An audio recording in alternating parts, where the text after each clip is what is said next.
a gente já tinha começado um aquecimento entre nós aqui, eu falei para o Gabriel que a gente discute muito pouco um aspecto específico com os artistas no Brasil, que é a sua essência da criação, aquilo que o move, aquilo que o conduz a um movimento criativo. No caso do Gabriel, ele, durante muito tempo, foi reduzido por todos como o diretor que fazia o barroco no teatro. Isso nos ajuda a entender e aproximar num certo sentido, porque o barroco, de alguma forma, a gente consegue ter minimamente uma ideia do que seja, ainda que a gente erre nessas convenções, mas isso dava uma entrada ao Gabriel. Por outro lado, durante tantos anos, Gabriel vai construindo uma obra onde o barroco não é simplesmente a linguagem dada ao espetáculo, ele é um dos suportes poéticos oferecido a essa construção narrativa e é como a estética se estabelece como poética.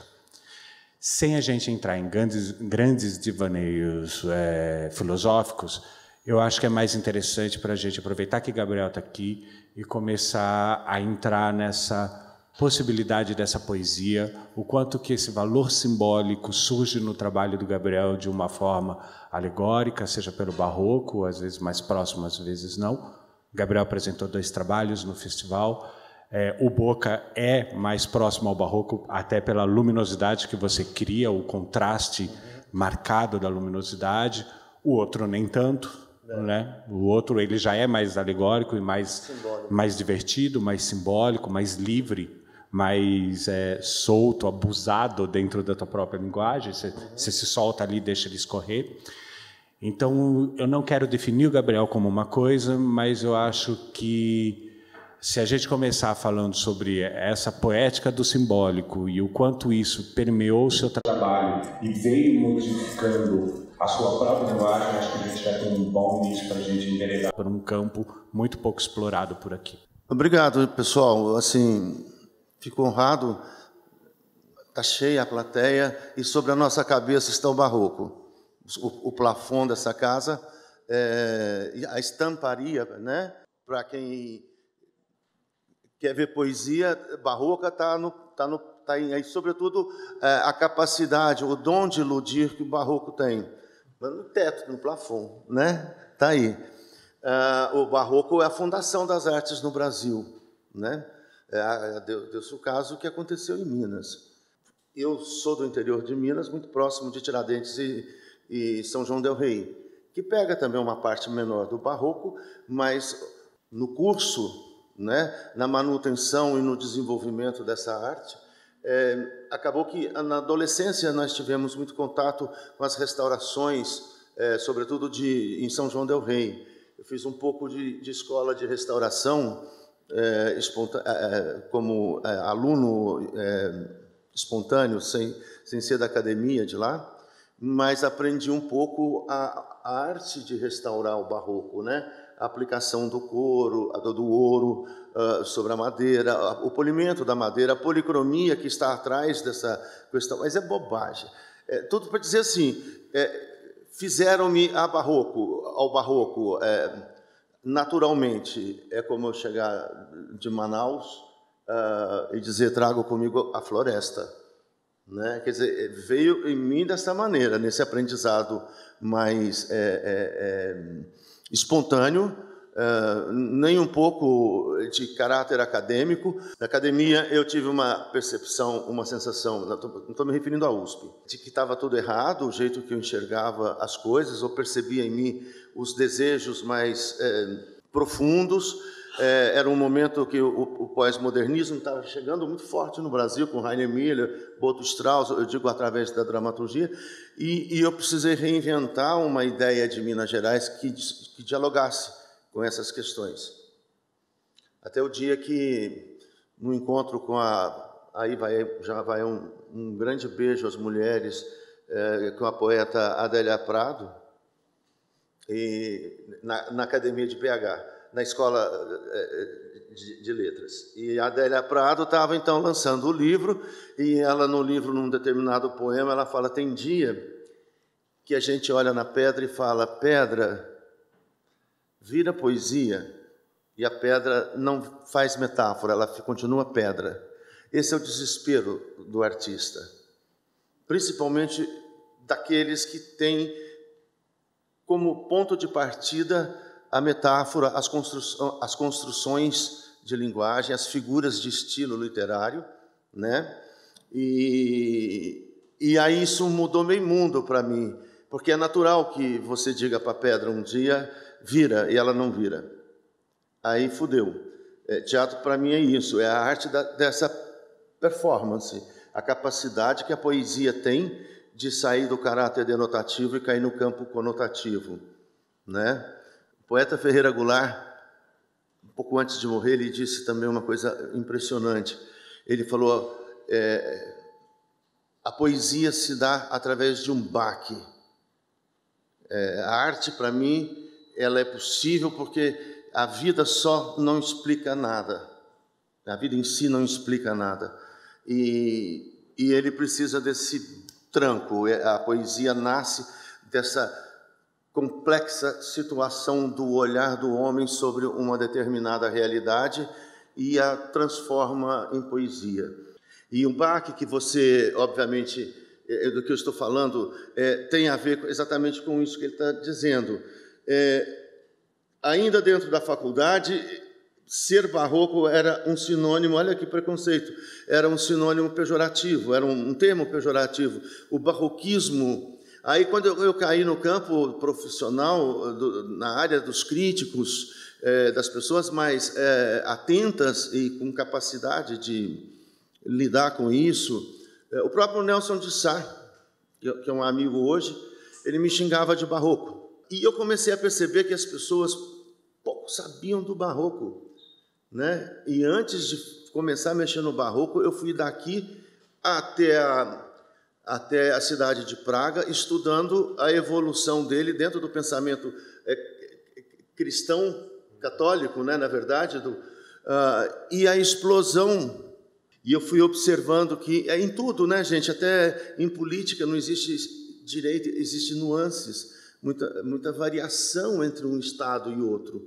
Quando eu fui percebendo que havia no curso tosco do barroco mineiro, tosco que eu digo em termos de estrada, em termos de arquitetura, a composição, o casario nosso puxado de Portugal diretamente, mas a Espanha muitas vezes dando um colorido dramático, porque a América Latina toda recebeu essa influência, uma vez que a Espanha, de todos os países, ela tem um barroco excessivamente dramático e excessivamente visceral. Aquelas espadas atravessadas no coração, as lágrimas. O Brasil importou isso, as lágrimas de rubi, sangue de Nossa Senhora com pérolas e diamantes. Quer dizer, nós fornecemos isso para eles, eles não tinham, pegaram com os portugueses. Mas saíram de Diamantina, da nossa região, inclusive o ouro. Mas, de qualquer maneira, essa expressividade era a religião nossa, não a religião católica, a religião dos artistas mineiros, né? E foi a partir daí que eu comecei a achar que poderia ter uma conversa com os atores, que eu poderia voltar a Minas para reler Minas por esta via, já então passando aí para a área profissional, já bem ruminado e macerado pelos professores da ECA, que são meus grandes mestres, e me tiraram de uma, quer dizer, me tiraram de uma nuvem de ignorância muito grande sobre a própria profissão que eu pretendia e sobre o conceito de arte, a estética e história da arte. Isso se funde e é muito importante que se saiba isso, porque o Brasil não é em si, é um país muito jovem, né, com uma língua muito antiga. E, ao mesmo tempo, nós não temos os museus, a gente não tem uma sala dessa assim, à toa, por aí. É muito difícil de encontrar no campo da arquitetura algo que eleve o espírito. Pois bem, o barroco é, antes de tudo, uma arte de elevação, é uma partida do rodapé para a cumieira da sabedoria, do conhecimento, da iluminação, né? Qualquer espetáculo de teatro, por mais complicado que seja, a boa-fé do ator é sempre, dos artistas, é sempre isso, é sair do chão e caminhar em direção aos céus, né? É isso, do rodapé a esse esplendor aí. E lá em cima estão os deuses e está a ilusão junto, a capacidade de você ler algo que, se chegar de perto ou botar no chão, foi pintado diferente. Posteriormente, quando eu comecei a desencanar desses xingamentos assim de seu barroco, comecei a ver na Europa, inclusive, que era uma qualidade, era uma virtude, não era... Fui descobrir isso fora do Brasil com o próprio Romeu e Julieta, que nós fizemos, acho que algumas pessoas devem ter visto. Esse retorno a Minas que eu estou dizendo é o retorno através do Grupo Galpão, da carne espiritual do grupo, né? Era um grupo com uma potência enorme, mas a gente queria pegar o barroco mineiro e levar para o interior, para o Vale do Jequitinhonha. Araçuaí é uma cidade muito importante para nós, porque é uma capital cultural dentro de um lugar de extremo contraste entre riqueza e pobreza e miserabilidade, assim. E aí a gente tinha essa intenção de pegar o barroco, que estava ali do lado de casa, e para o galpão mais ainda, porque o Ouro Preto é muito próximo de BH, e sair com esses conceitos viajando. Só que aí tinha um problema que era a falta de dinheiro, claro, e a gente faz um cálculo, mas os deuses fazem outros cálculos. Fato é que a experiência em cima do barroco, nós montamos, estudamos em Ouro Preto com um grande professor, Cacá Brandão, mestre em arquitetura, doutorado no barroco, na arquitetura barroca de Ouro Preto.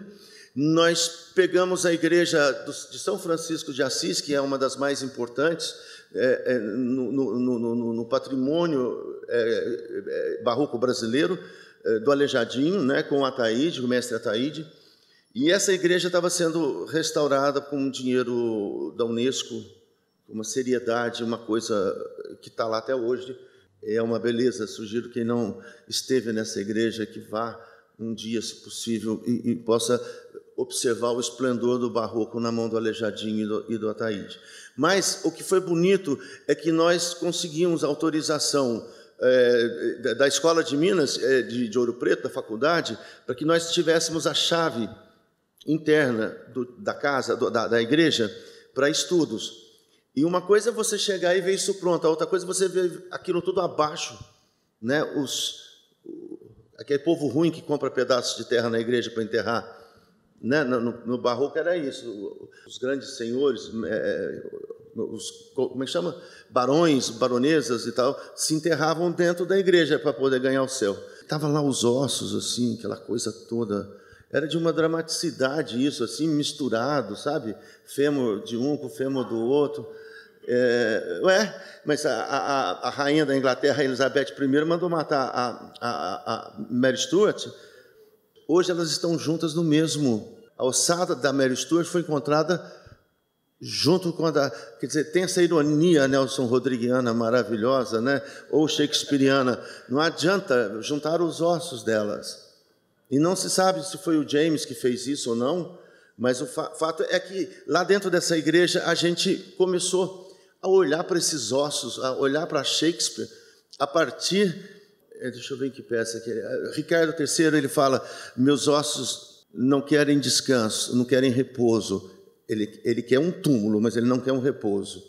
E a partir dessa dramaticidade barroca, extremamente barroca, como uma escrita de antíteses, que é a obra do Shakespeare, nós começamos a criar, do lado de fora da igreja, aquilo que olhávamos dentro na policromia barata, pequena, pobre do barroco mineiro. Vocês sabem, são 3 cores, tirando o ouro, é claro, né? É só vermelho, branco e azul. Os plafons, o Ataíde o barroco nosso não tinha uma diversidade cromática que na Europa e nessa sala tem, e que é impressionante. A relação entre as cores tem uma dramaturgia muito viva, muito própria. A nossa lá ela é mais pautada no ouro, né? No azul e no branco, no vermelho. Nós fomos para um outro lugar mais interior ainda, ensaiar o espetáculo em cima de uma pinguela. Vocês sabem o que é pinguela em Minas? É uma travezinha de assim que tem o rio, o córrego, aí põe um pau, a gente chama de pinguela, uma tábua para atravessar. Normalmente, quando o seu corpo, você vai atravessar ou vai subir uma escada, imediatamente ele começa uma retração muscular involuntária, começa uma modificação, né, na arquitetura do teu corpo, porque o ato de estar no ar não é te tira o chão, o ato de não estar no chão te complica. Nós não nascemos para voar, né? Em tese. Nós descobrimos naquele momento nós descobrimos uma tese muito interessante de um inglês, você que é inteligente, você deve saber o nome dele, que dizia que em Romeu e Julieta tudo acontece por precipitação. E o título da tese dele assim, é O Amor sob Precipitação Cai e Morre. Isso do ponto de vista da poesia, do estado político, não sobrevive. Sob pressão, o amor, essa instituição está fadada à morte. Pois bem, aí a gente fez uma pinguela, tinha um córrego, dessa pinguela a gente começou a tirar um corpo. Quero lembrar que nós começamos a tirar um equilíbrio, e nele o desequilíbrio, para, se cair na água, não se machucar, né? Depois a gente elevou essa pinguela a uma altura de 2,20 metros, e sobre essa pinguela, sobre essa tábua, o galpão tirou o texto, a palavra dita, o verbo shakespeariano, nasceu sobre essa tensão, né, de queda, essa possibilidade de queda, e a partir daí eu comecei a perceber muito que a palavra ela tem um poder, na boca do ator especificamente, né, ela tem um poder transformador muito grande, a capacidade de produzir ideias, imagens, poesia ao falar. Algumas palavras são muito emblemáticas, né, no campo teatral do cotidiano nosso. Uma delas é animação, né? Você animar, a palavra entusiasmo, a presença de Deus dentro do homem, do artista. E tudo isso a gente foi descobrindo juntos. E, ao mesmo tempo, a gente roubava reboco das casas, dos muros só, das casas, não, dos muros das casas, porque tinha o pigmento para rebocar as roupas do galpão. Não tinha dinheiro para... Então, a gente hidratava o reboco, tirava os pigmentos e passava a cola, e aquilo ali foi virando o figurino também estampado do Grupo Galpão, que nada mais é do que uma pilhagem das casas de Ouro Preto e de Caetés, né? Mas assim, também a gente pediu para os donos, depois. Aí já não tinha mais jeito de tirar a malandragem, né, brasileira. Mas foi assim que, subitamente, de Ouro Preto, assim, em vez de ir para o Vale do Jequitinhonha, a gente foi para fora do Brasil. E teve mais de 25 países. E esse circuito, esta circulação com o galpão, nos levou a museus, a construções, a prédios e a um aperfeiçoamento, aperfeiçoamento não, é meio arrogante falar isso, mas uma elaboração do olhar, né? Do olhar sobre aquilo que poderia ser realmente a poética do barroco. E foi lindo, foi muito... Nós voltamos assim modificados, transtornados, transformados, e foi a partir deste momento que eu comecei a ver que poderíamos dar metástases constantemente na profissão nossa, que é isso que você falou. Aos poucos, bem aos poucos, a partir desse instante de posse do barroco, de uma liberdade de criação, vamos dizer assim, a partir do barroco nosso, também de uma relação, assim, eu trabalho com grupos de teatro, mas eu não pertenço ao Grupo Galpão. Nós temos uma relação profissional, afetiva, temos uma tragédia que juntou o nosso sangue para sempre, que foi a morte da Wanda durante a excursão para Ouro Preto, e aí a gente misturou demais as coisas, assim, sabe? Então, mais do que amigos, irmãos, o que nos salvou ali foi essa perspectiva de uma identidade própria, né? De uma evolução periódica. De vez em quando a gente se encontra e faz outro espetáculo. O último é o Gigante da Montanha, que não é barroco assim, ele é muito mais simbólico, ele cai mais no campo, até do próprio autor mesmo, a última peça inconclusa do Pirandello, mas talvez tenha feito um caminho em direção ao simbolismo, a alegorias. A alegoria não pode, que é barroca, né? Mas a questão do símbolo, uma pessoa muito importante para nós na escola foi o Sábato Magaldi, e a tese do Sábato Magaldi reverbera na cabeça de qualquer aluno para sempre, né? E nós então lemos a tese de doutorado dele em cima do Nelson Rodrigues, né? E, claro, com um olhar todo virado para uma mitologia suburbana, um caminho que foi muito importante para a nossa geração. Eu vejo pessoas muito jovens aqui que talvez não tiveram a sorte, na idade, de assistir os grandes espetáculos que o Antunes Filho fez neste período, na década final dos anos 70, começo dos 80, sobretudo pautado na tese do Sábato Magaldi, O Eterno Retorno. Por aí já é um título junguiano. E foram trabalhos assim que também nos transformou a partir do pensamento da cena, a forma como pensar a cena. Sou produto de uma geração de artistas, de pessoas que fazem teatro, de teatreiros, que aprenderam com a cena do Antunes Filho, sobretudo, e com a liberdade e a modernidade do ator do Zé Celso, a construir um assunto, né? Mas são dois pilares de referência para mim. Tive o privilégio também de ter trabalhado com a Miriam Muniz, que descabaçou e desvirginou todas essas questões assim, em uma frase, praticamente, por dia.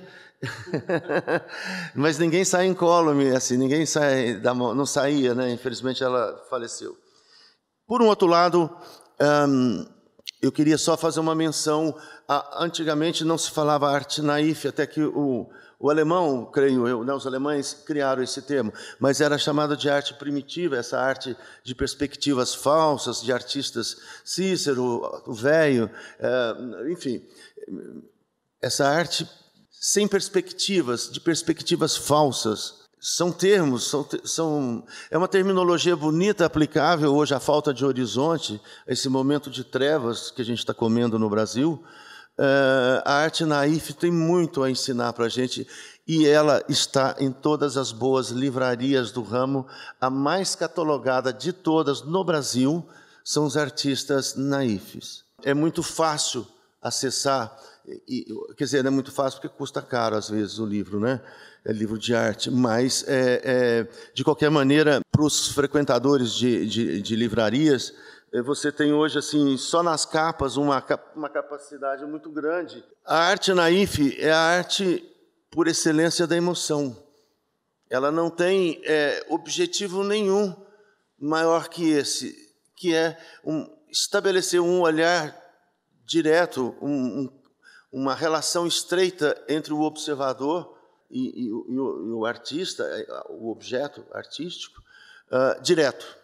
Não tem filtros deformantes, filtros estéticos modificadores. Não, ela fala direto ao coração, né?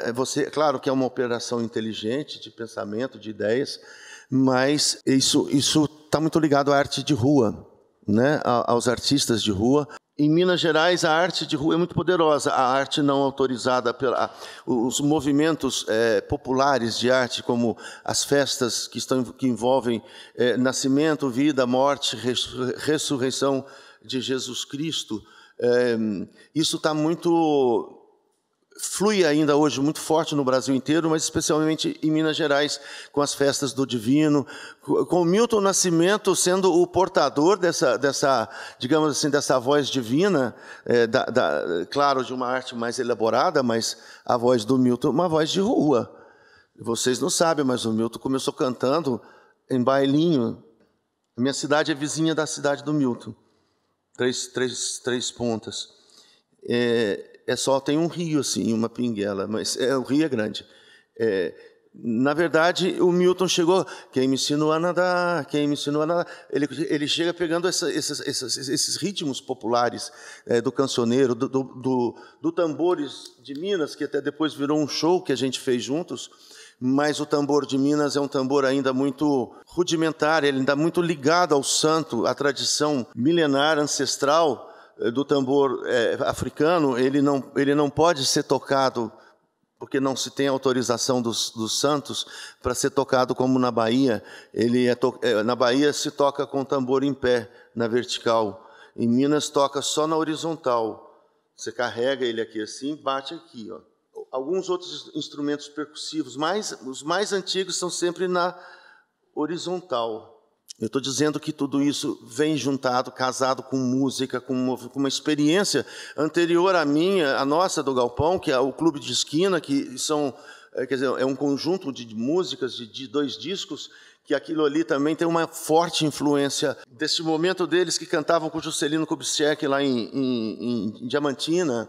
A arte do Milton também é muito simbólica, as composições deles, as harmonias, né? E juntando tudo isso em cima desta coisa, deste acontecimento que é a expressão direta no olhar do espectador, sem filtros de arrogância, de inteligência. Nós somos privilegiados, assim, estudamos em boas escolas e tal, mas não é a média do brasileiro, né? Então, esse tipo de arte você não pode mentir, você não pode... Quer dizer, apesar de ser uma grande mentira, claro, não se morre de verdade ainda. Ela é uma arte endereçada a produzir uma emoção na plateia. Ou seja, por isso tem muita música no teatro que faço. Você não quer dar uma retomada, não? Que eu estou achando que eu já estou tão longe. Só concluindo mesmo, assim, eu sou essa coisa estranha, assim, no sentido de que não sei que momento vivo, não sei que, mas sei que o prazer está cada vez maior. Quer dizer, a gente vai ficando velhinho e ao mesmo tempo vai ficando tão criança, tão mais afeito, mais próximo da poesia, do fenômeno poético, que é um prazer, além de estético, é um prazer de vida, né? A arte é isso, somos artistas e a gente sabe, ela é o triunfo da vida sobre a morte, né? Já que somos perecíveis, né? Você falou muita coisa, e eu pensei muita coisa enquanto você falava, quando você disse que o nosso corpo não foi feito para voar, e eu lembrava que Aristóteles definia a matéria como aquilo que tem um desejo pelo chão. Era a única maneira que ele conseguia entender o que era matéria naquele instante. E depois um poeta, que eu não vou me lembrar o nome agora, disse que o nosso maior problema era que a gente tentava, da maneira errada, compreender o Aristóteles, tentando trazer os nossos sentimentos e as emoções para o chão. E que a gente deveria deixar o sentimento não ser matéria, e ser só sentimento e ser só emoções. Você também falou que a gente vive um período de trevas e por isso que a poesia te encanta de alguma maneira. E há pouco tempo Nuno Ramos me deu uma resposta maravilhosa. Sim? Nuno Ramos, que é um artista plástico, me deu uma resposta maravilhosa quando eu falei tempos complexos e ele me disse são os melhores para criar. São quando a gente tem mais estímulo e argumento para poder reinventar o mundo. Então, quer dizer, mesmo no complexo de tudo, é aí que a esperança surge como um desejo de diferença. E isso é muito bonito. No final da sua fala, você falar que cada vez mais você se sente criança criando. E para te jogar uma nova questão, quando a gente fala do barroco, é bonito isso do Nelson te xingar com barroco. Eu acho bacana. Todos os grandes movimentos artísticos... Está ali atrás? É Lenise Pinheiro? A Lenise divide o blog com o Nelson de Sá. Eu estou dizendo que no começo da minha carreira, você ainda não tinha chegado, que eu me referi ao Nelson de Sá porque ele me xingava de barroco. Ele usava o termo como se fosse pejorativo, né? E depois, inclusive, com o tempo, nós tivemos uma reaproximação, exatamente no amadurecimento de tudo isso, né? E parece que hoje já não me xingam mais, não é mais xingamento. Mas o impressionismo também era um xingamento e virou o que virou. Enfim, os grandes movimentos surgiram quase que como uma caricatura de alguém impondo ao artista uma condição. E depois esse artista comprova pela história que é exatamente o oposto. Então é interessante que no começo do seu trabalho as pessoas olhassem para o termo com uma certa... diferença burguesa, né?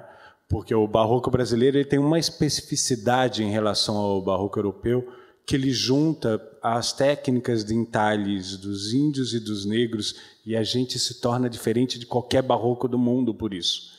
A gente acaba sendo, na nossa incompletude estética, se a gente for comparar com a história da arte europeia, mais barroco que o barroco. Porque a gente vai numa elipse muito mais louca e muito mais interessante nesse sentido.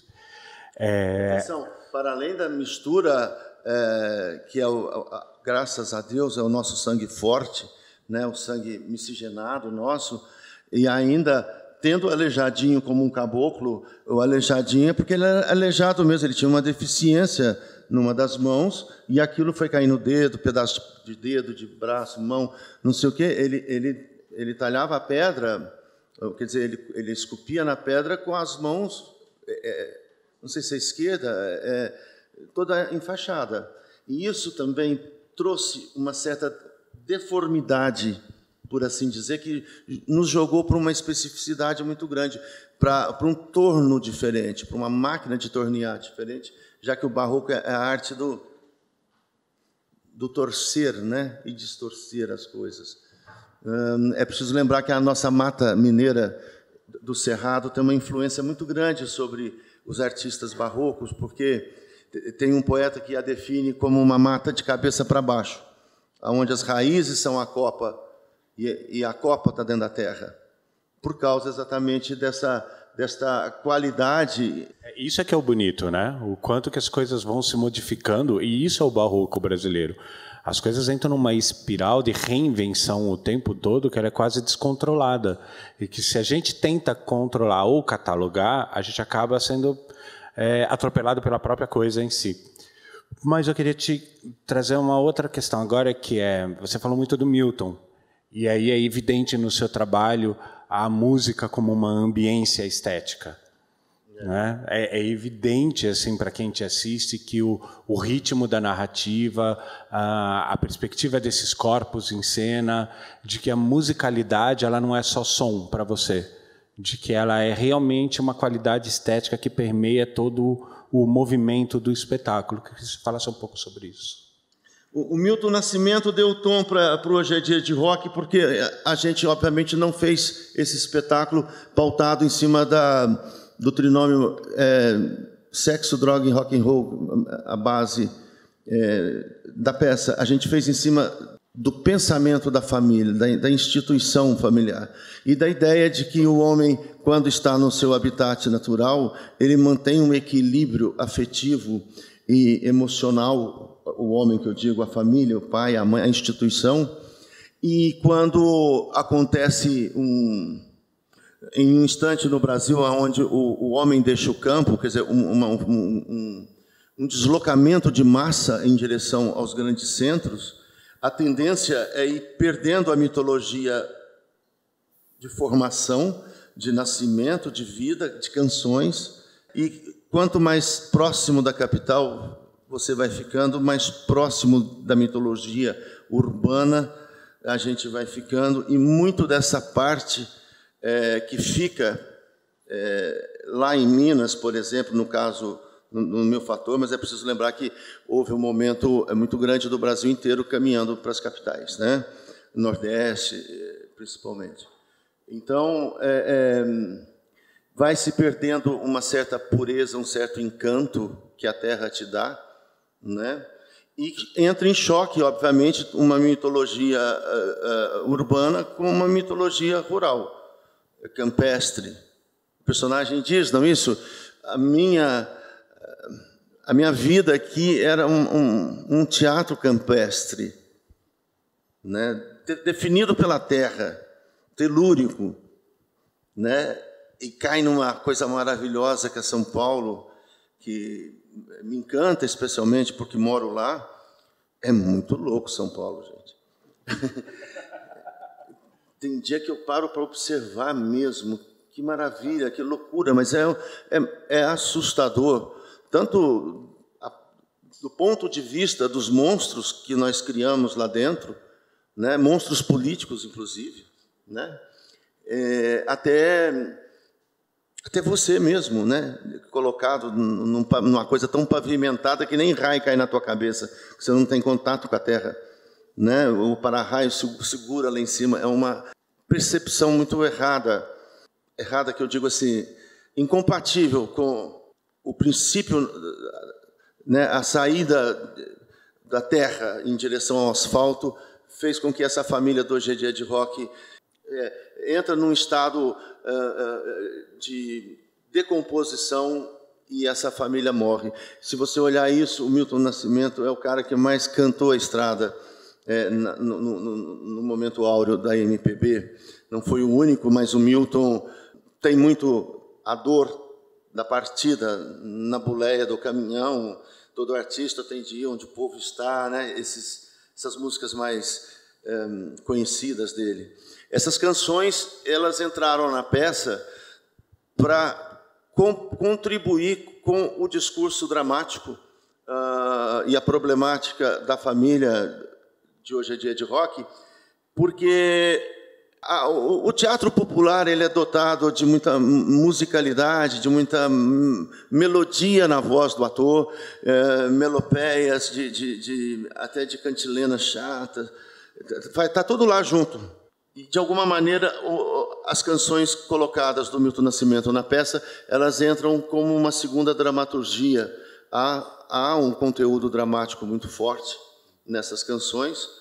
E, no caso do Boca de Ouro, é uma entrada quase que em claro escuro da cantora, especificamente, como você bem lembrou, mas assim com uma textura diferente do momento de ouro da Rádio Nacional, dos cantores de rádio, que foi eu não pude compartilhar esse momento por uma questão de idade, mas eu sei muito bem como é que é isso, né? Você conhecer um artista pela voz, pelo rádio, Dalva de Oliveira, e aí puxando um cordão de pessoas, mas que também, de certa maneira, emolduram a figura do malandro carioca, né? Essa coisa que não é só carioca, não, está em todos nós. Basta ver a lei de Gerson que há dentro de cada um de nós para ver como é que é o caráter nosso, né? O Rio, de certa forma, ele metaboliza isso, ele tem isso mais exposto. É uma cidade um pouco óbvia demais nesse aspecto do caráter do malandro. Então, contra essa ação malandra do que chamavam de contraventor, do jogo do bicho, ou um homem de beleza insuportável, capaz de ser chamado de um Drácula de Madureira, o Dom Juan, não sei o quê, vários apelidos que ele tem. Essa música ela traz uma radiografia muito mais da experiência do próprio Nelson, nos idos, no tempo dele, um pouco mais atrás, quando eles ouviam em casa rádio, quer dizer, todo mundo tinha um rádio, todo mundo ouvia os cantores do rádio, né? Então, quase sempre, os 4 protagonistas da peça, eles estão sempre amparados por uma cantora que traz esse assunto na estrutura cênica, nas pausas ou nas modificações do cenário pelos próprios atores. É um jeito, é um carinho, pelo menos intencionalmente, para com o espectador, para que ele não se desligue assim tão rápido da fábula. A música é a goma arábica que cola tudo isso. Tem uma coisa também, eu moro em São Paulo, eu sou de São Paulo, e eu costumo brincar que das cidades feias do mundo é a mais bonita. E eu comecei a entender um pouco isso que você fala exatamente com o Milton, quando eu, mais jovem, ouvi, eu acho que o disco chama Ângelus. Ângelus, que é um disco de contemplação. Ele escreve a música para o boi que ele está olhando, ele escreve para a montanha. E eu falei, gente, não tem isso em São Paulo. Não tem a rua seguinte, não tem a esquina, não tem a paisagem, não tem céu, não tem nada. A gente não tem absolutamente nada. A gente tem o buraco do metrô e corra para lá o mais rápido que puder. Mas como é bom viver em São Paulo. É uma delícia tudo isso, mas é uma delícia viver as duas coisas, né? Sair de São Paulo é uma delícia também, e voltar para São Paulo é muito bom também. Eu acho que a gente precisa desse intercâmbio. Até porque São Paulo hoje é uma capital cultural mesmo, assim, de porte internacional. Não vou dizer a Paris de Deolinda, a doutora que está aqui na nossa frente, mas pulsa a arte lá o tempo inteiro, né? Para todos os gostos, para toda a pluralidade, há sempre um evento, né? Há sempre um esforço, às vezes sazonal, às vezes o ano inteiro, principalmente artes plásticas, né? Teatro, uma cidade que tem... O que tem? Mais de 200 teatros. Só o SESC tem mais de 30, né? Unidades com casa de teatro, com casa de espetáculo. Não, tivemos mais de 400 espetáculos ano passado, em São Paulo. É uma loucura, né? Mas aonde eu queria chegar é que, de alguma maneira, o teatro que você nos oferece, com o simbolismo e com o simbólico, porque são as duas coisas, você consegue somar as duas coisas, recupera para a gente uma experiência de ambiência que muitas vezes a cidade grande nos tira. Parece que você nos convida a sentar e contemplar um pouco mais, a dar um tempo um pouco mais para que aquela poesia chegue até a gente, já que a gente não consegue mais ir até a poesia. A gente vem sendo massacrado por uma série de condições e desdobramentos simbólicos, aonde a gente não consegue mais ir à poesia. Então, quando você nos traz a poesia de volta, quando você nos traz o poético de volta, o simbólico de volta, num primeiro momento, um susto de que aquilo existe, de que aquilo é viável e de que aquilo é possível. Eu acho que é aí que a sua narrativa se completa em mim como espectador, como um ritmo musical. Parece que você me coloca em outro estado de um movimento dentro da narrativa natural que eu venho. Nem eu entendi, mas é mais ou menos isso.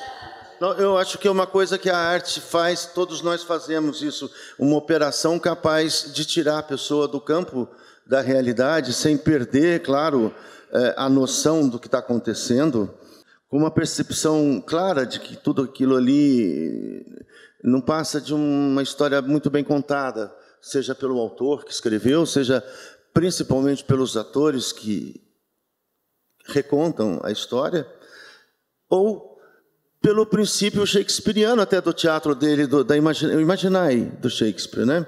A imaginação. É ali que você trata bem o espectador, contabilizando a ideia de que ele pode te escutar no palco e o ator pode escutá-lo de várias maneiras, né?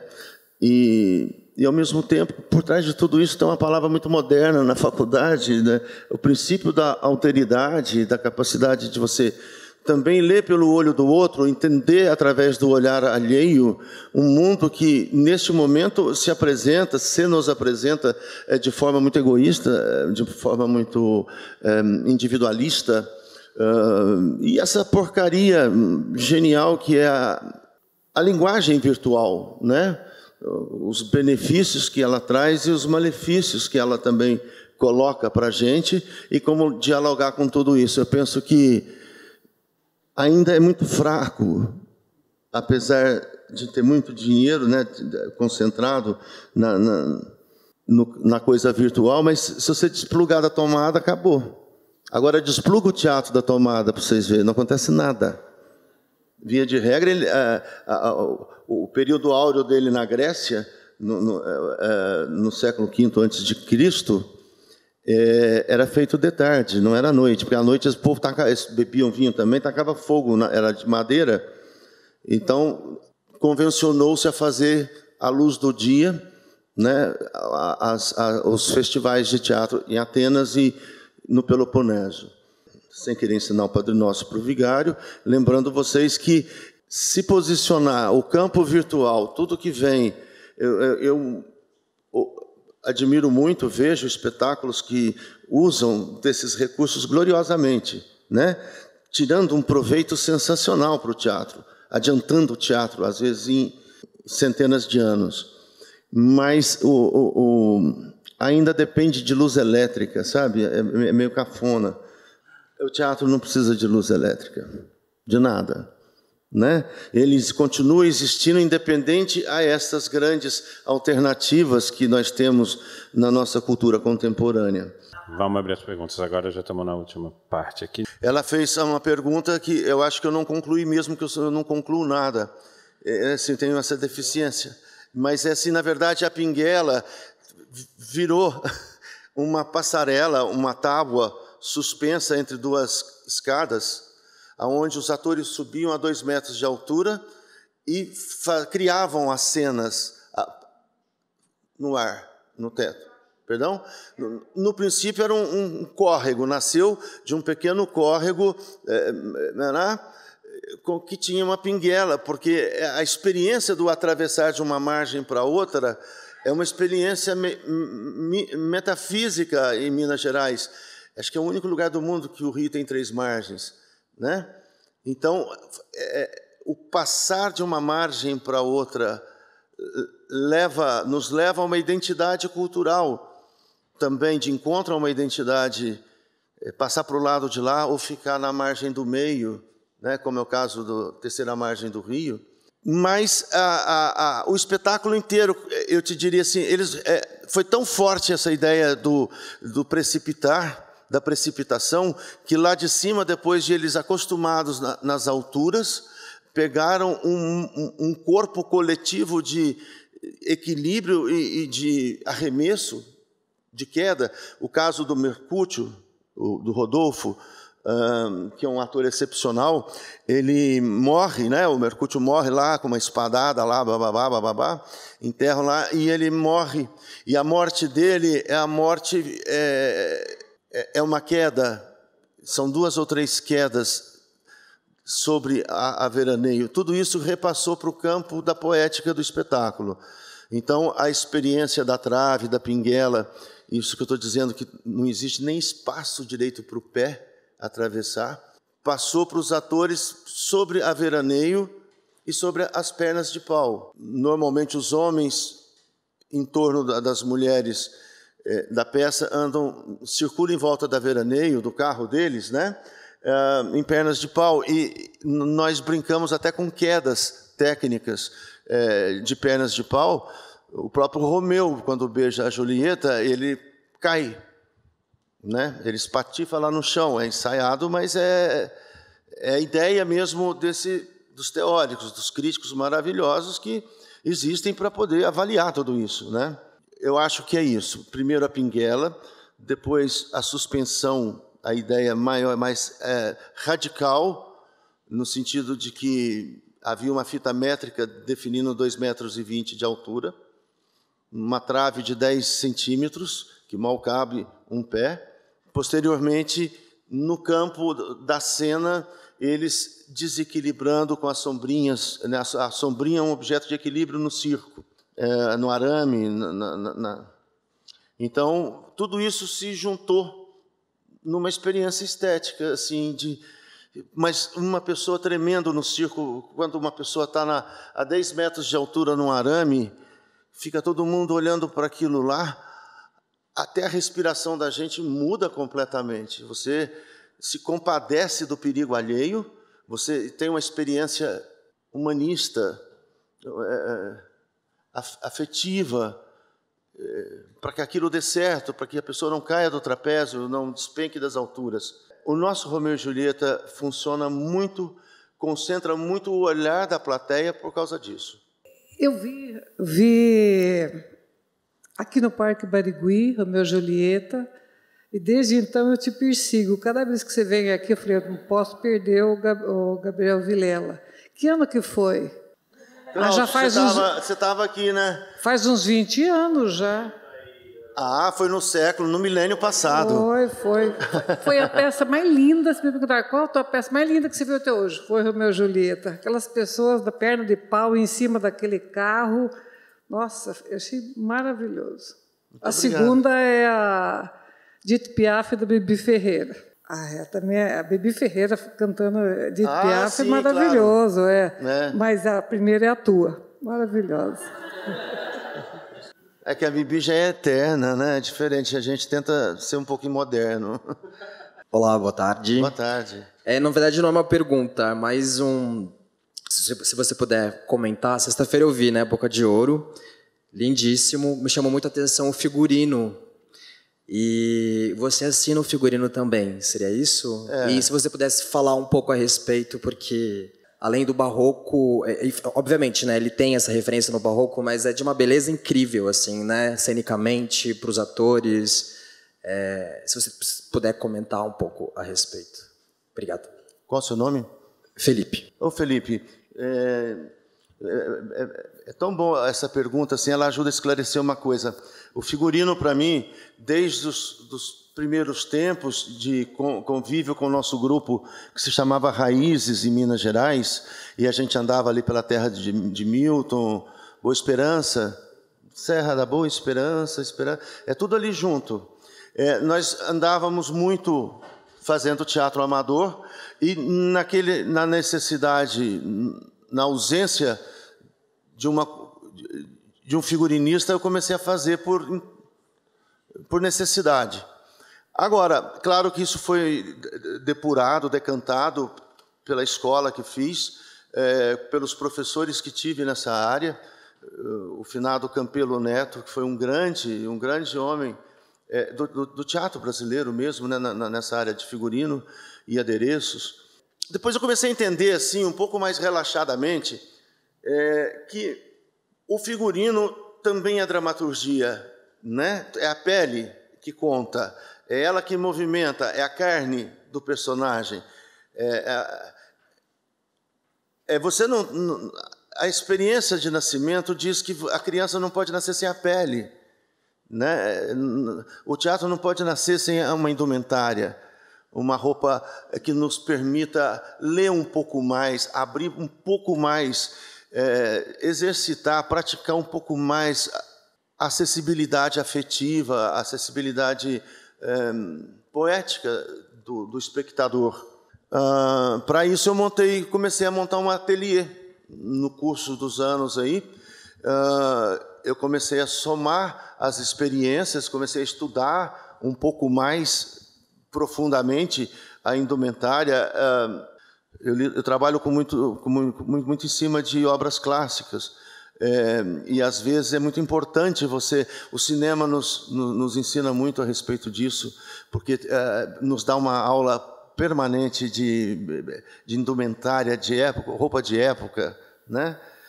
E a própria experiência hoje também do teatro contemporâneo, que traz a sua roupa de casa e entra em cena sem uma mutação física, e, no entanto, a palavra continua vibrando e transformando as pessoas. Mas, de alguma maneira, esta roupa nossa do dia a dia que estamos usando, ela é muito pouco dramática, né? Ela é uma roupa de moda, ela está sujeita a variações de 2 estações, pelo menos, no Brasil, né? Mas ela tem a sua importância e a sua linguagem. O figurino que eu faço é um figurino que, na verdade, ele te ajuda a levar para o campo da poesia, do imaginário, é impossível você olhar sei lá, tudo bem, a segunda versão do Boca de Ouro é a seguinte, ele aparece com pinta de Lorde em inglês. Então a gente põe lá uma gola elisabetana.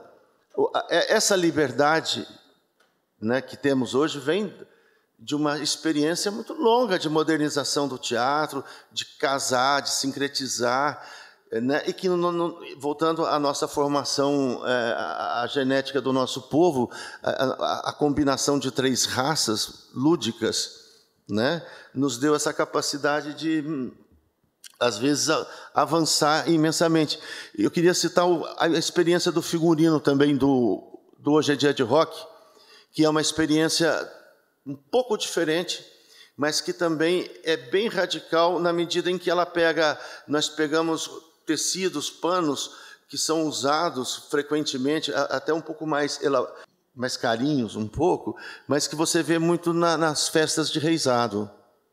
E isso não tem nada a ver, simplesmente porque é reisados e o Zé Vicente e o protagonista é rei, assina rei, né? Tem um livro chamado Os Reis da Terra. E aí eu resolvi, porque é uma festa, é uma celebração de vida, de nascimento, né? É a visita dos 3, simbolicamente falando, é a visita dos 3 reis magos ao nascimento do menino Deus numa noite, guiados por uma estrela. Puta, só aí você funda um mundo de ideias, de poesias, de coisas que saem fora do campo da liturgia tradicional e caem naquilo que em latim chamam fora do altar, profano, né? Essas celebrações são profano em latim, parece que é fora do altar, aquilo que é autorizado pela igreja, mas lá na rua o povo lá faz, né? Porque nesse período, principalmente, do nascimento dessas festas, o preconceito, a discriminação e a escravatura ainda era vigente no Brasil.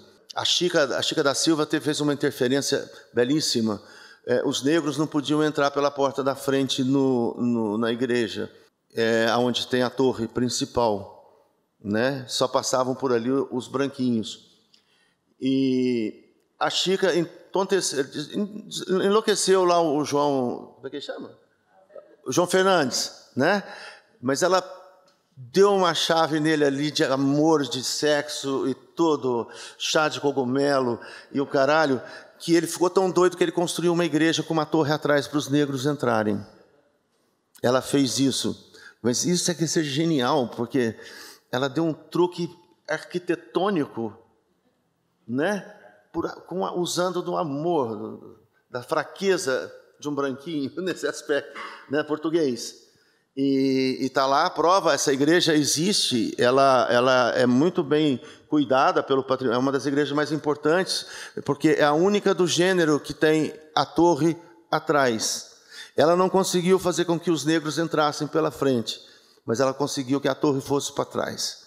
Né? Maomé não vai à montanha, a montanha vem a Maomé. Oi, boa tarde. Eu participei do processo do Boca de Ouro na faculdade, na graduação, né, da peça. E eu fiz, e para mim foi um puta desafio, porque eu sou o contrário da personagem que eu fazia, a Dona Guigui. E, enfim, mas é uma peça que fala sobre muitos assuntos, né? Eu gostaria de saber de você por que montar Boca de Ouro. Puxa, essa palavra por quê para teatro é complicado para artista.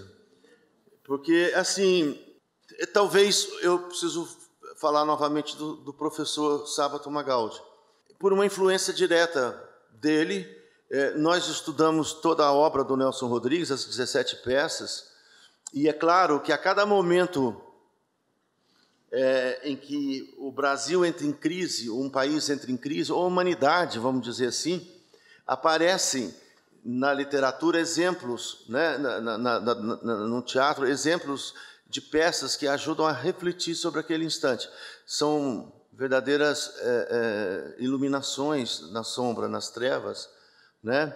E eu penso assim muito nesse momento mesmo nosso do Brasil e também do mundo, mas se a gente conseguisse mexer um cadinho, limpar a casa da gente para melhor receber você em casa, eu acho que é um pouco isso. A obra do Nelson Rodrigues explica muito o caos que o Rio de Janeiro se encontra. Estado de sítio, abaixo 1 grau do estado de sítio, a eterna capital federal da nação. E é perigoso, porque a padroeira desse país chama-se Nossa Senhora Aparecida, a mãe de todos nós, independente das divergências religiosas e tudo mais. A padroeira do Brasil nasceu decapitada, sem capta, sem cabeça, né? E nós somos um povo completamente desequilibrado nesse aspecto, decapitados poeticamente a todo instante, nos sangram, né? Parece que a guilhotina nasceu aqui, já em cima da Nossa Senhora Aparecida. Capital, vem de capta, cabeça, capitel, né? Então, a obra do Nelson Rodrigues, de alguma maneira, ela retoma o fluxo sanguíneo que liga o cérebro às outras partes do corpo, mesmo contabilizando uma degola, uma morte, uma coisa assim, nesse campo metafórico. A poética do Nelson Rodrigues faz com que a gente vá em direção aos nossos mitos, aos nossos retornos, o grande retorno à nossa ancestralidade, para tentar descobrir nesse impasse, talvez, uma resposta para pular o muro, para superar o impasse. É isso que eu quero para o Brasil, diz lá na Rede Globo. Assim, no sentido, eu gostaria muito que Nelson Rodrigues pudesse ser montado, sobretudo em Brasília. Nós, diante desse pessoal lá, dos 3 poderes, eles estariam bem melhores se eles entendessem de poesia, de teatro, se assistissem Nelson Rodrigues constantemente, ou Shakespeare, né? Mas se falta remédio, falta Novalgina, falta remédio para diabético. Eu sou diabético, eu posso comprar um remédio caro, mas assim, a maioria não pode, e esse governo cortou os medicamentos essenciais, um deles para diabético. Então, quer dizer, numa situação pré-comatosa, nós estamos à beira de um coma coletivo, de uma visão poética desgraçada também, porque a gente até vai nas ruas, de um lado, de outro, vestido de preto, vermelho, branco, cor-de-rosa, amarelo. O povo até, em momentos assim, precisou ir. Mas é da nossa índole também ser mais calmo, mais tranquilo. Vai lá na França para ver o que acontece, né? Então, assim, quer dizer, a grande poesia do mundo está na sarjeta. Por isso que o artista de teatro, ele trabalha com 2 visões. O teatro, a arquitetura cênica, trabalha com 2 campos de visão. A retilínea racional contemporânea aplicada em palco italiano, né? Para o palco italiano, que só tem o ator e a plateia, 2 vetores. O palco elisabetano já tem 3 vetores de observação, portanto, muda o ponto de vista do olhar. Ou seja, o artista ele está no avanço do palco elisabetano, mas ele, pelo campo periférico da visão, ele está catando a poesia. Ele tanto acessa aqui, ó, por isso que o glaucoma é uma desgraça para o ator. Uma doença, claro que hoje é combatida, mas ele vai fechando o campo de visão, a doença, o glaucoma, né? A humanidade sofre de glaucoma há muitos anos, né? E vai fechando o campo. Agora, nesse momento, nós estamos fodidos, porque no campo da telinha do computador, do touchscreen, como é que chama, e assim, o gato passa aqui dentro de casa, a gente não vê mais o gato. Né? O sol nasce dali, mas a gente não vê mais o sol. O artista percebe isso no palco. Esses vetores, ele se relaciona Na rua a poesia está na sarjeta, não está no centro da rua. Por que eu estou falando isso também, gente? Porque você falou do Nelson Rodrigues, né? Eu acho que é o momento da gente tornar de forma mais eficiente as artes, assim, buscar nas artes a resposta para o campo periférico. Uma resposta disso hoje são as grandes vozes que se colocam em torno de preconceitos contra negros, minorias, de forma geral, para não entrar no mérito disso, mas é uma necessidade de erguer aquilo que está na periferia, que está marginalizado, né? E é preciso usar, mais do que nunca, a visão periférica para trazer isso para o centro da conversa, para o centro da discussão, para o olhar retilíneo. Penso que o Nelson Rodrigues é talvez o autor brasileiro, não único, mas talvez o mais denso, porque o olhar dele é um olhar em cima do subúrbio carioca, quando o Rio ainda era a capital federal. Só quando ele quer tratar da família que ele sai do Rio de Janeiro e vai buscar álbum de família, a referência no campo em Minas Gerais. E isso tem também lá o seu fundamento, mas é uma outra história. Vou tentar ser mais sucinto, viu, gente? Estou complicando para falar. Você tem colaboradores muito recorrentes. Queria saber que contribuição eles trazem para a sua obra. Pessoas que estão junto na cenografia, no palco, como assistentes. A gente não é nada sozinho, né? Ainda mais nessa profissão, onde o conjunto prevalece. Agora, um diretor de teatro... penso hoje, nós, no momento em que vivemos, praticamos essa profissão, a gente precisa de muita voz, de muita conversa, de muito assunto, né, de muita dialética, porque senão fica alienado. E os meus colaboradores são sempre melhores que eu nesse aspecto. Por exemplo, o Ivan, o assistente de direção, Daniel Mazzarolo, são meninos que vêm da mesma cultura nossa, acadêmica, mas são pessoas que são capazes de introduzir ali dentro para o ator problemas, questões a respeito daquilo, conversar, arrancar mais, né? São pessoas que trazem... A gente sempre monta, no começo do trabalho, a gente monta uma bibliotecazinha que cabe assim em cima dessa mesa. Mas são livros que ficam ali, a serviço dos atores, a Rosana pode dizer isso aí, o Cláudio também, no sentido de... Eles sempre, desde do assistente de direção até o próprio Rosa, que cuida especificamente do figurino comigo e dos adereços. O Rosa é um menino incrível, um menino nascido na Bahia e morou muitos anos em Portugal. E esse cara tem uma contribuição incrível assim, lá no Teatro Português. E o pessoal daqui de Curitiba que eu trabalhei sabe que ele coordenou essa parte. Está aqui a presidente da casa do Teatro Guaíra, a Mônica, com o leque na cara. Já pegou o Rosa para ficar aí mais 3, 4 meses. Já me roubou o Rosa. Porque ele é uma pessoa... É isso. Você não faz só com as suas mãos. Não é retórica, não é papo furado, não. Agora, o mais importante é você ter pessoas capacitadas, de preferência bem mais que você, no campo da teoria, por exemplo, para lembrar a gente, inclusive, que a distância do fim, da soberba, da arrogância, é de uma meia volta.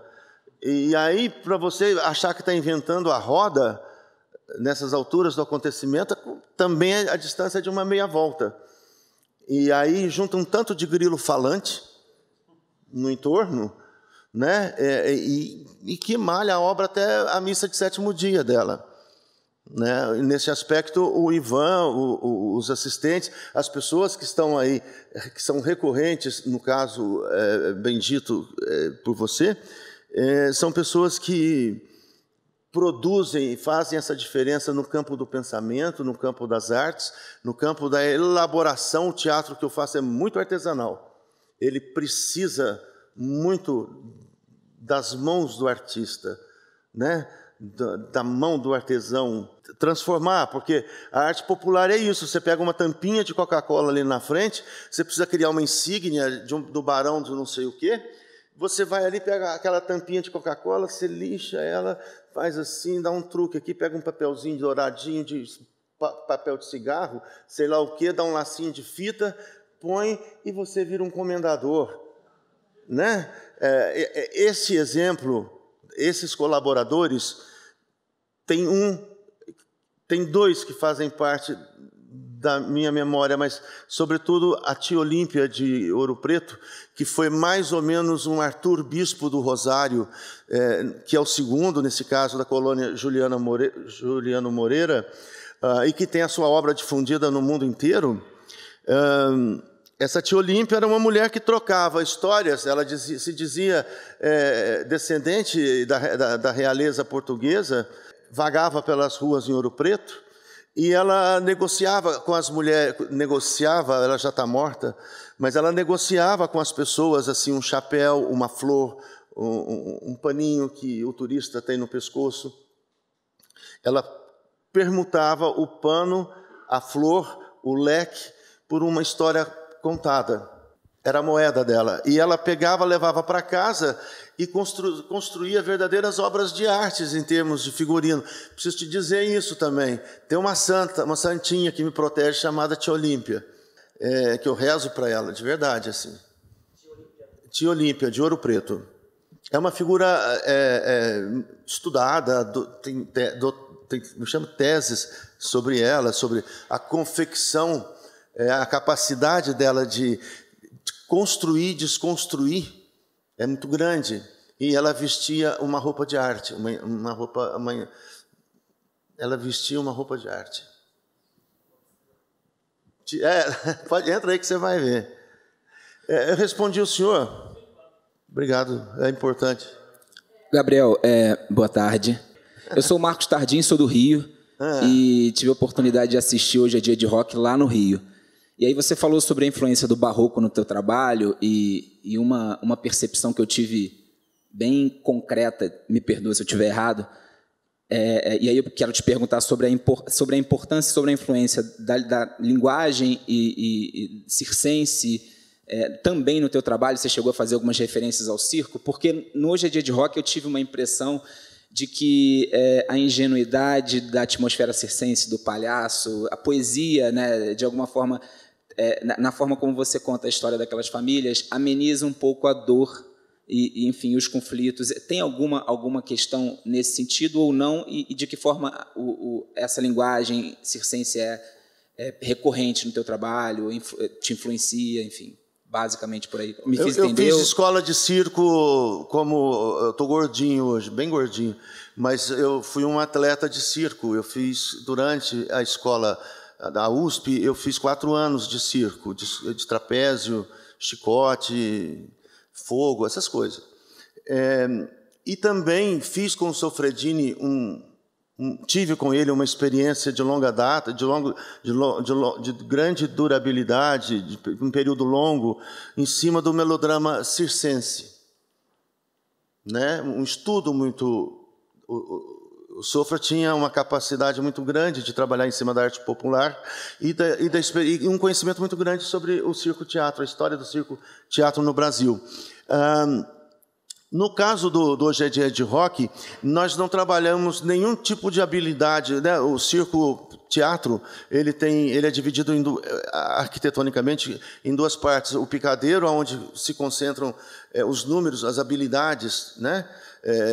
De picadeiro, a palhaçaria, né? E muitas vezes a parte disso passa para o melodrama no 2º ou 3º ato, mas o palhaço fura e sobe também como, às vezes, protagonista de uma alta comédia, como eu dizia.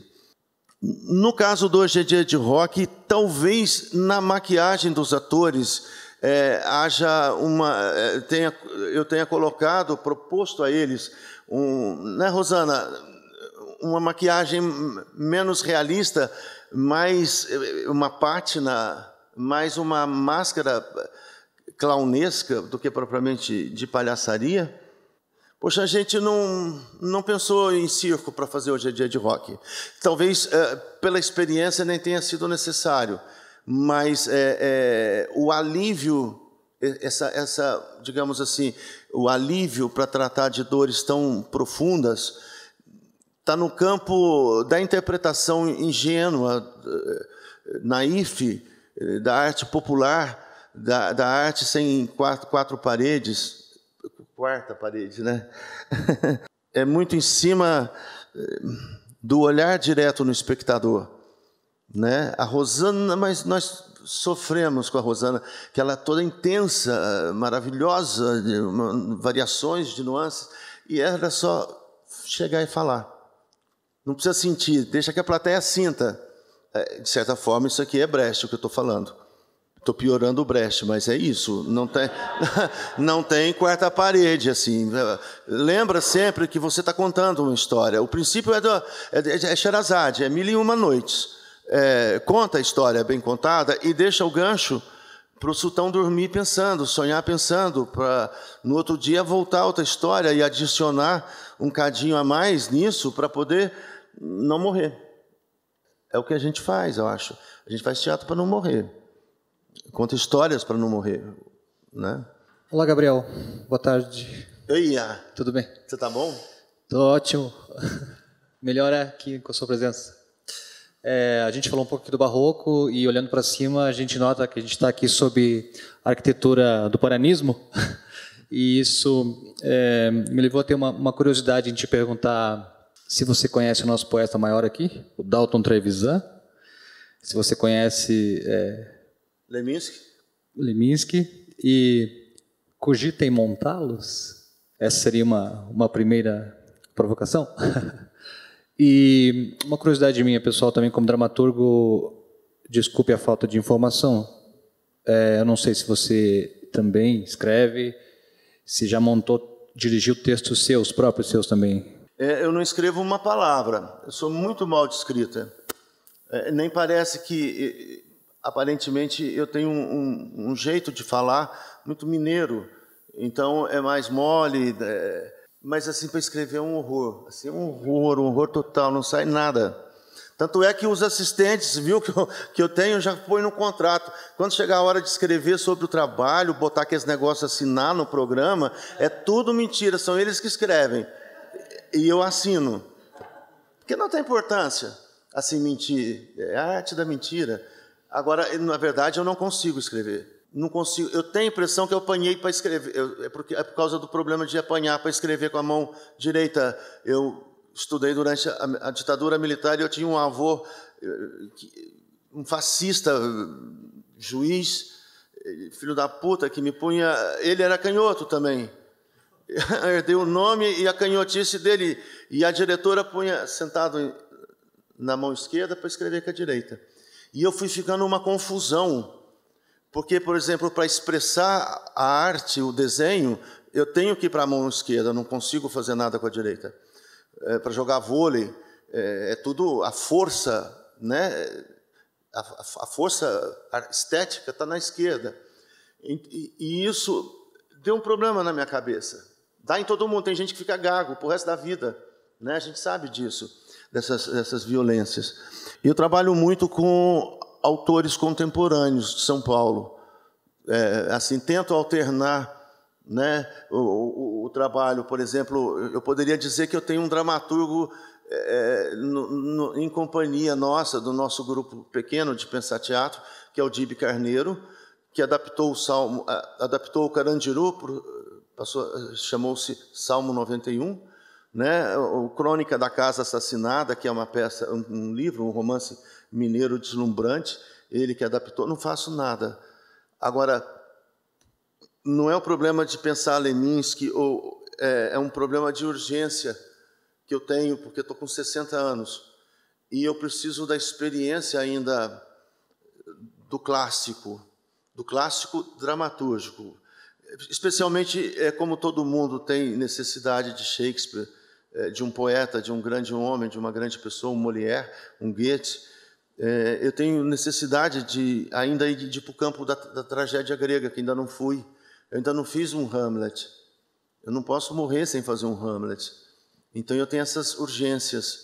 Elas acabam eliminando, por um outro lado, possibilidades incríveis de relacionamento com a arte contemporânea. Muitas vezes o poeta está vivo, né? Mas eu acho um problema. Eu tenho brigas homéricas com o Dib quando ele escreve, mas é natural que assim seja, porque é contemporâneo, está ali do teu lado, o autor está vivo, né? Você está na mão dele, ele está na tua mão, e você está conversando com os atores. Então, agora, eu gosto dessa coisa assim, vamos a Shakespeare, né? Não ele vem a nós, vamos a ele. Estou num movimento muito para trás aí também, sabe? Interno mesmo, assim, de pensar. Tem uma coisa muito grave acontecendo no mundo, que é, a partir desse foro comum que se tornou as redes sociais, todos nós viramos justiceiros virtuais, todos nós praticamos jurisprudência pessoal, cada um tem uma vara civil, cada um define um assunto, julga e condena. E eu ando com muita vontade de fazer as Eumênides uma parte, porque ali é a primeira vez que o homem está subordinado a um campo, uma jurisprudência pautada pelo divino. Então, isso é uma ética, é uma abordagem mítica, mas, sobretudo, um diálogo ético sobre essa questão. Eu não tenho direito de opinar sobre a vida de ninguém, eu não posso ir lá na internet e falar que eu não posso. Né? Aquilo que o Humberto Eco falou é, infelizmente, uma verdade. Deu vozes, que bom, mas há milhares de imbecis que julgam, fazem jurisprudência. Em vez de dialogar com a família, com um amigo, com não sei o quê, trocar, cambiar informações e tal, nada. Dali a pouco eu saio daqui, já vou ali e falo assim, olha, estava lá assim a fulana de tal. Percebe? Tudo é julgamento vulgar. Justiceiros vulgares, né? Não pode, nós somos civilizados, né? O campo do civilizado, o que define temos um idioma, temos uma moeda e temos temos um alfabeto, uma moeda e uma cidade. Vivemos em conjunto. Então, a jurisprudência familiar, por exemplo, é diferente da jurisprudência que, como cidadão, você é obrigado a respeitar a Carta Magna para não ferir os princípios constitucionais. E isso não é ser careta, isso é ser civilizado, né? Medeia é bárbara, justamente porque ela vem da Cólquida. Bárbaro é tudo aquilo que está fora do campo civilizado grego, romano depois também, né? E nesse caso, bicho, desde a invasão de privacidade, né, da coisa mesmo de coletar imagens de uma pessoa, daqui a pouco você pega a pessoa numa situação mais íntima, depois você publica a intimidade da pessoa. O que é isso, né? O que é isso hoje? Praticado milhões de vezes por minuto, em cadeia mundial, assim, né? Pum, pum, acabou. Você destrói uma pessoa. E sem contar também, bom. Gabriel, pessoal, boa tarde. Eu sou fotógrafa de teatro, acompanho o Gabriel desde que nós éramos meninos e, por incrível que pareça, ele já respondeu o que eu ia perguntar. Queria saber da tua vontade de fazer Hamlet. Então, eu vou passar para a Letícia, que ela também quer fazer uma pergunta para você. E outra coisa, eu também fui alfabetizada com a mão direita e eu era canhota, então não dá certo. Né? Não dá, é uma desgraça, é uma violência. Eles falam assim, esse negócio de pegar lá, como chama, assédio sexual, é muito melhor do que esse negócio de sentar, fazer um canhoto virar destro. Gabriel, diga, moça linda. Prazer imenso estar aqui ouvindo você, graças a Lenise e a Frida que me cataram ali embaixo. E eu só agradeço porque te ouvir aqui, além da obra, né, ouvir o artista Gabriel falar, só reafirma tudo que eu penso como artista, tudo que eu desejo também, tanta coisa, né, por se fazer, tanta coisa importante de ser dita. E voltando um pouquinho ao Nelson, porque agora eu me apaixonei por ele, porque eu acho que eu não conhecia Acho que eu não, até fazer Doroteia, no ano passado, eu não tinha tido um contato tão profundo com o Nelson e me dado conta da importância e de que a maioria, ou toda a obra dele, no caso, vai muito além da história que ele está contando, muito além da palavra, né, que é dita. E o próprio Magaldi denominou algumas peças dele como míticas mesmo. Tem um ciclo. Doroteia é isso, né?